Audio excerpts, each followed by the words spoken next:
የሚያሳዝነው ወንድ አይነ ጥላ ያለባቸው እህቶቻችን ምናልባት ትዳር ቢይዙም ከባላቸው ጋር አይስማሙም፣ ይጨቃጨቃሉ። አይነ ጥላቸው በወንድ አምሳል ስለገባ ሩካቢ ስጋ ያስጠላቸዋል፣ ግን በተኙበት የሚገናኛቸው አለ። በሴቶች ላይ በወንድ አምሳል አይነ ጥላው ሲያድርባቸው ነውጠኛ ነው የሚሆኑት።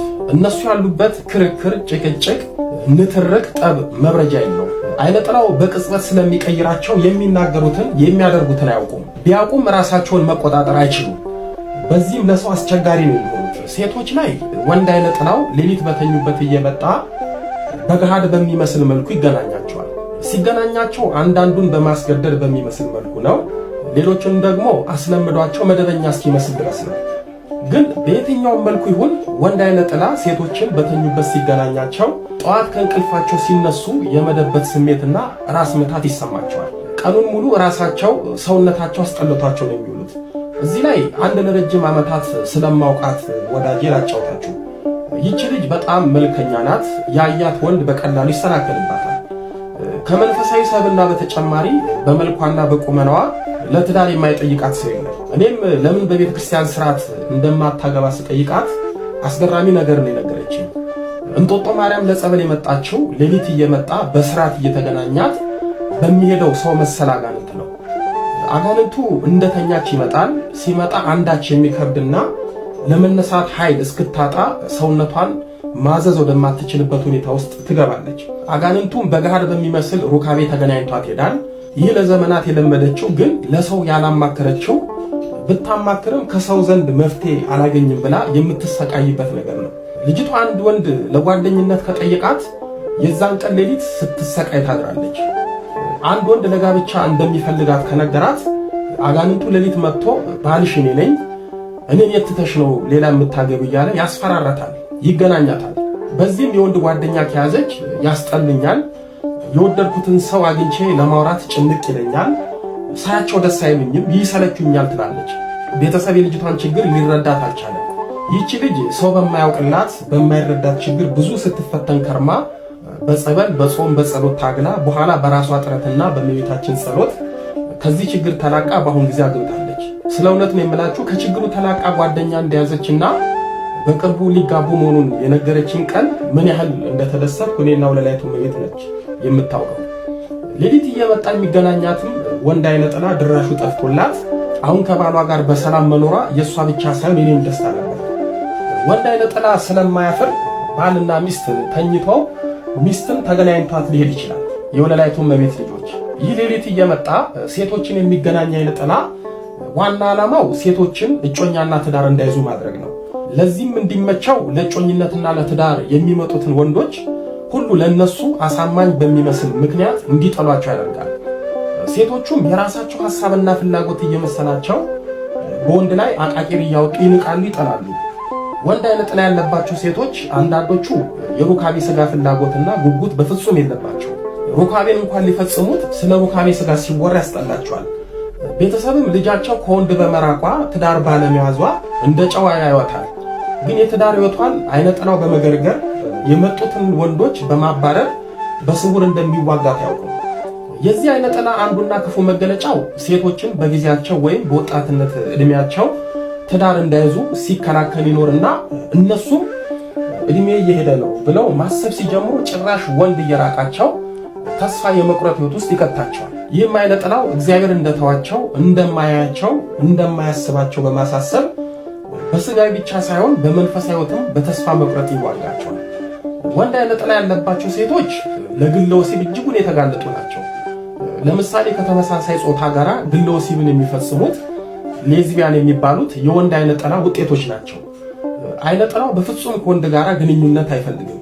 በራሳቸው ደግሞ ግለ ወሲብን የሚፈጽሙትም የወንድ አይነ ጥላ ግፊት ነው። ለምሳሌ አንድ ሴት ከወንድ ጋር ግንኙነት ማድረግ ትጠላለች፣ ግን የምታውቀውን ወይም የማታውቀውን ሰው በህሊናዋ እየሳለች ልክ ከሱ ጋር በሚመስል ነገር ግለ ወሲብ ትፈጽማለች። ወንድ አይነ ጥላ ያለባቸው ሴቶች ወንዶችና ሩካቤ ስጋ ስለሚያስጠላቸው አጋንንቱ ራሱን በግለ ወሲብ ውስጥ ይደብቅና ቀን ያዩትን በስራ አጋጣሚ ያወሩትን የሚያውቁትንና የማያውቁትንም ሰው እያሳሰባቸው ግለ ወሲብ ያስፈጽማቸዋል። ቢያገቡም ግለ ወሲብ በመፈጸማቸው የሚያገኙትን ስጋዊ ደስታ ከሚያገቡት ሰው የተለየ እንዳልሆነ በማሳሰብ በግለ ወሲብ ሕይወት ጠፍንጎ ይዟቸው ይጫወትባቸዋል። ግለ ወሲብን ከፍተኛ ሱስ በማድረግ ኃጢአት እስከማይመስላቸው ድረስ ያደርሳቸዋል። ይህም ወንዱ አይነ ጥላ ወንዶች እንዳታስብ በማድረግ በግለ ወሲብ ጠምዷት ክፉ ልማድ አድርጎባት በኋላ ከዚህ ሕይወት ለመውጣት ያስቸግራታል። በዚህም ከክቡር ትዳርና ከእግዚአብሔር እንዳትሆን ከሁለት ያጣ ያደርጋታል። በስጋዋም በነፍሷም እንድትጎዳና ባዶ እንድትሆን ያደርጋታል። ወንድ አይነ ጥላ በመንፈሳዊ ሕይወታቸው በርታ ያሉትንም ይፈትናቸዋል። በተለይ ንግስ መሄድ፣ ቅዱስ ቁርባን መቀበል፣ ጸበል መጠመቅ ሲያስቡ በህልመ ሌሊት እየተመሰለ ሌሊት ይገናኛቸዋል። በዚህ መንፈሳዊ ተግባራቸው ላይ እንቅፋትና መሰናክል ይሆንባቸዋል። እህቶቼ እስኪ ልብ በሉ።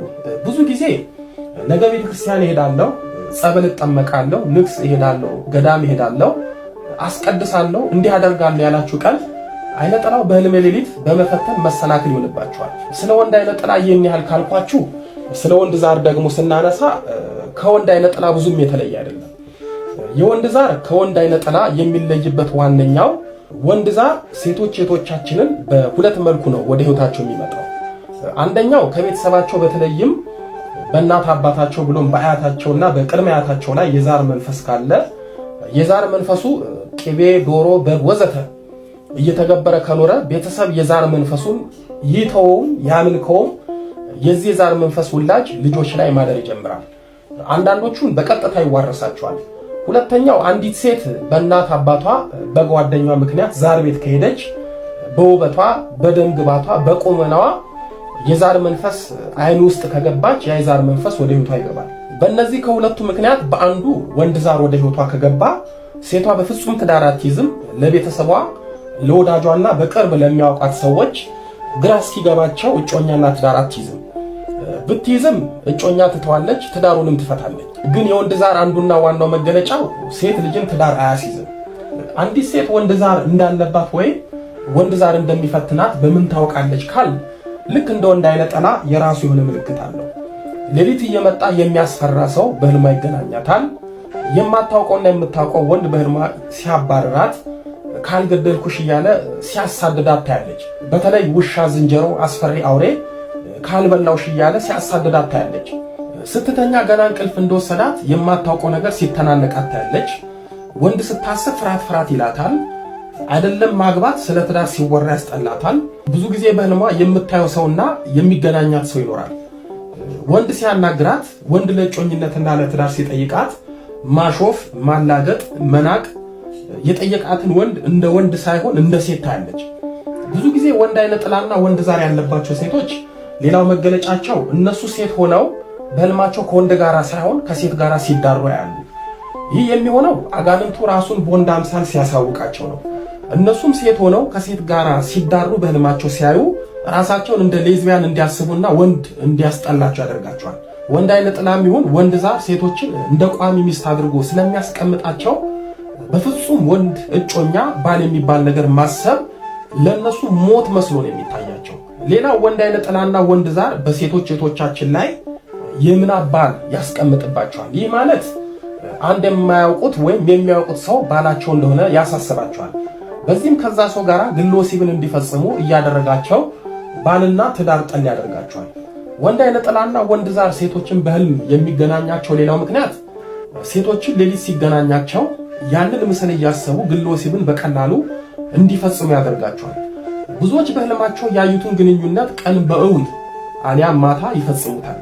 ስለዚህ ወንድ አይነ ጥላም ሆነ ወንድ ዛር የራሳችንን ነገር በመንጠቅ የራሱን ከኛ ጋር በመደባለቅ ራሳችንን የማናውቅ ሌላ ሰው ስለሚያደርገን ከዚህ መንፈስ ለመላቀቅ በጾም፣ በጸሎቱ፣ በስግደቱ፣ በጸበሉ መታገል ያስፈልገናል። ለዛ